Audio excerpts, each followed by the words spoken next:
Hi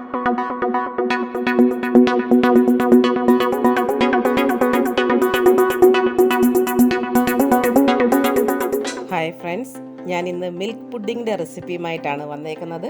വളരെ tasty ആയിട്ടുള്ള ഒരു പുഡിങ്ങാണ്.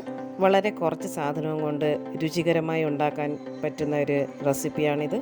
എന്നാൽ നമുക്ക് റെസിപ്പിയിലേക്ക് കടക്കാം. ഞാനിവിടെ അല്പം അധികം ജെലിയാണ് ഉണ്ടാക്കുന്നത്. നമുക്ക് ഇത്രത്തിൻ്റെ ആവശ്യമില്ല, പക്ഷേ ഞാൻ ഇച്ചിരി എക്സ്ട്രായോടെ ഉണ്ടാക്കുകയാണ്. അപ്പോൾ അതിനു വേണ്ടി 3 ടേബിൾ സ്പൂൺ ജെലറ്റിൻ പൗഡറാണ് ഞാനിവിടെ എടുത്തേക്കുന്നത്. നിങ്ങൾ ഉണ്ടാക്കുമ്പോൾ ഇതിൻ്റെ പകുതി ക്വാണ്ടിറ്റി എടുത്താലും മതി. ഇതിലേക്ക് 100 ml വെള്ളമൊഴിക്കാം. എന്നിട്ട് ഇതെല്ലാം ഒന്ന് മിക്സ് ചെയ്ത് വെക്കാം.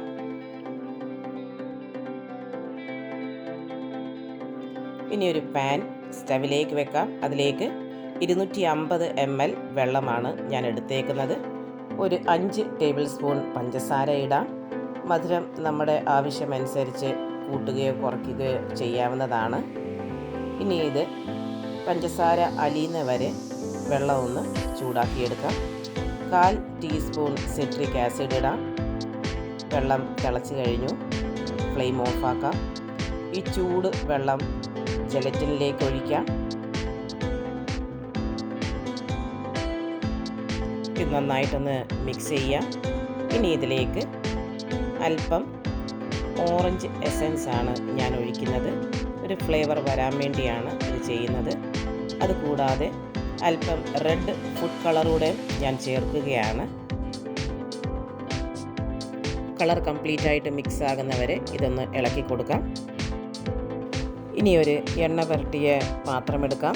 ഇതിലേക്ക് പകുതി ഭാഗം ജെലറ്റിൻ ഒഴിക്കാം. ഇതിന് മുകളിൽ പത വന്നിട്ടുണ്ടെങ്കിൽ അത് എടുത്ത് മാറ്റേണ്ടതാണ്. ഇനി ഇത് സെറ്റാകാൻ വേണ്ടി ഏകദേശം 6 മണിക്കൂർ നേരത്തേക്കിന് ഫ്രിഡ്ജിലേക്ക് വെക്കാം.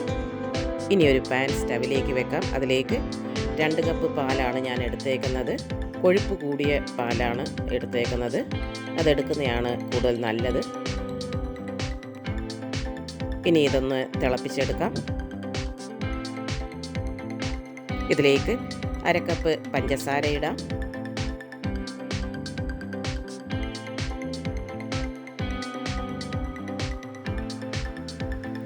ഇനി വേറെ ഒരു ബൗളിലേക്ക് നമുക്ക് 3 ടേബിൾ സ്പൂൺ കോൺഫ്ലോർ എടുക്കാം.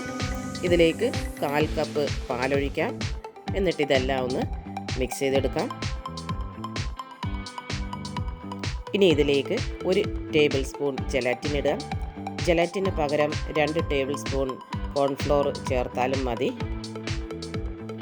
ഇനി അല്പം നേരത്തേക്കിന് ഇതൊന്ന് കുതിർന്ന് കിട്ടാൻ വേണ്ടി ഒന്ന് വെക്കാം. പാല് നന്നായിട്ട് ചൂടായി കഴിഞ്ഞു. ഇനി ഇതിലേക്ക് നമ്മൾ കലക്കി വെച്ചേക്കുന്ന ജെലറ്റിനും കോൺഫ്ലോറും ഒഴിക്കാം.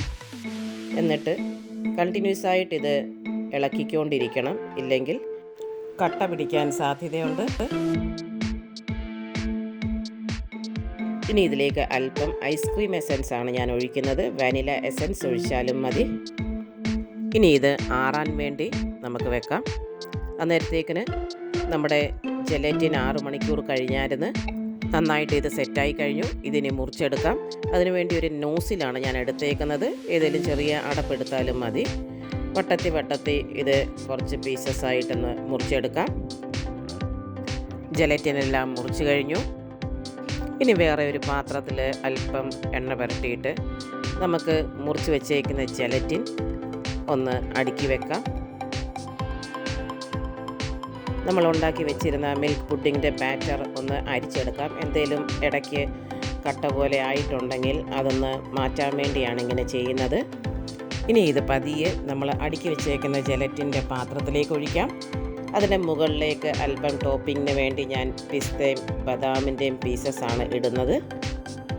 ഇതിനി 6 മണിക്കൂർ നേരത്തേക്കിന് ഫ്രിഡ്ജിലേക്ക് വെക്കാം. 6 മണിക്കൂർ കഴിഞ്ഞു. ഇതിനി ഒന്ന് എടുത്ത് നമുക്ക് നോക്കാം. നല്ല ഭംഗിയായിട്ട് ഇത് സെറ്റായി കഴിഞ്ഞിട്ടുണ്ട്. നമ്മുടെ അടിപൊളി പുഡിംഗ് റെഡിയായി കഴിഞ്ഞു. ഇതൊന്ന് മുറിക്കാം. വളരെ സോഫ്റ്റും ടേസ്റ്റി ആയിട്ടും ഉള്ള ഒരു പുഡിങ്ങാണിത്. എല്ലാവരും ഇതൊന്ന് ഉണ്ടാക്കി നോക്കണം.